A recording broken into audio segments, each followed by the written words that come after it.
Halo semuanya, selamat datang kembali dengan saya Rizky Pratama di Bootcamp Web Programming yang diadakan oleh Kampus Gratis. Nah, setelah kemarin kita mempelajari tentang CSS, pada pertemuan keempat kali ini kita juga akan mempelajari lagi nih tentang CSS, yaitu menata halaman dengan CSS. Nah, fokus pembahasan kali ini berbeda dengan pembahasan yang kemarin, walaupun sama-sama membahas tentang CSS. Nah, pembahasan pada kali ini kita akan membahas mengenai box model dan margin. Kemudian juga kita akan membahas mengenai posisi elemen dengan float dan positioning.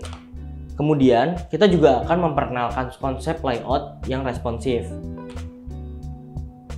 Nah, untuk box model dan margin kita akan membahasnya. Jadi apa sih box model itu?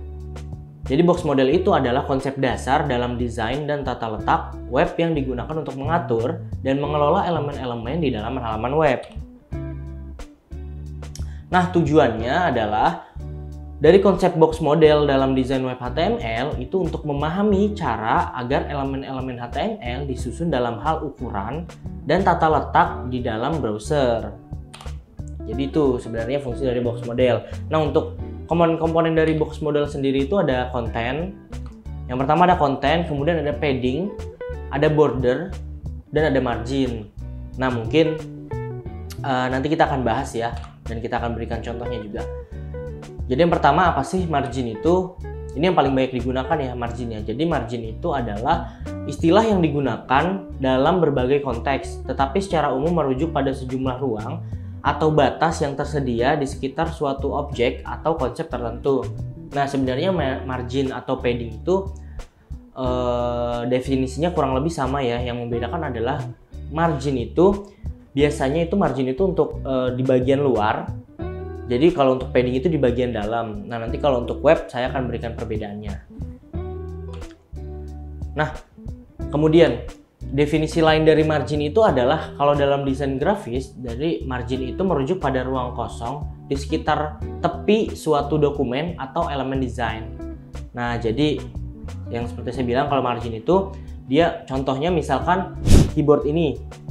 Jadi keyboard ini misal kita mempunyai margin right sebesar 10px. Itu berarti dari mouse ini ke dalam si keyboard ini dia memiliki jarak sebesar 10px. Nah, bedanya dengan padding, kalau padding itu jarak dari keyboard dia akan ke dalam 10px gitu. Jadi ukuran keyboard ini semisal ini segini ya. Misal kita tambahkan lagi padding right sebesar 5px. Nah, dia akan masuk lagi nih. Jadi keyboardnya dimulai dari ini. Itu bedanya. Jadi kalau margin itu lebih ke untuk tepi keluar, sedangkan kalau untuk padding tepi ke dalam, seperti itu.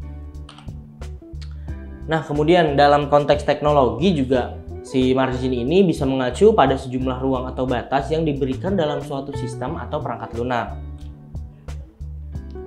Kemudian tujuan dari margin adalah yaitu untuk pengaturan jarak. Jadi margin itu mungkin pengembang web untuk mengatur jarak antar elemen-elemen HTML. Jadi nggak ketumpuk nempel-nempel, itu gunanya margin. Nah, kemudian yang kedua, isolasi elemen. Jadi margin juga memungkinkan kita untuk mengisolasi elemen-elemen, memastikan bahwa elemen-elemen tersebut tidak saling bersentuhan atau tumpang tindih. Nah, kemudian untuk posisi elemen dengan float dan positioning. Nah, kita ini udah masuk membahas mengenai float dan positioning. Nah, mungkin untuk contoh margin dan padding nanti akan saya berikan contohnya sekaligus ya. Oke, untuk definisi float.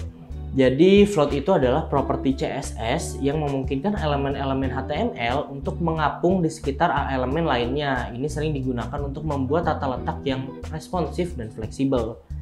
Tuh, jadi float ini untuk mengatur biar posisinya ya, lebih ke posisinya. Nah, kemudian apa sih tujuan dari float ini? Jadi float ini bertujuan untuk mengatur posisi elemen-elemen HTML untuk menciptakan tata letak yang responsif dan fleksibel gitu. Jadi biasanya float ini itu digunakan untuk yang lebih penggunanya untuk yang responsif ya. Nanti akan kita bahas mengenai media query juga, namun untuk saat ini kita membahas mengenai floatnya terlebih dahulu. Itu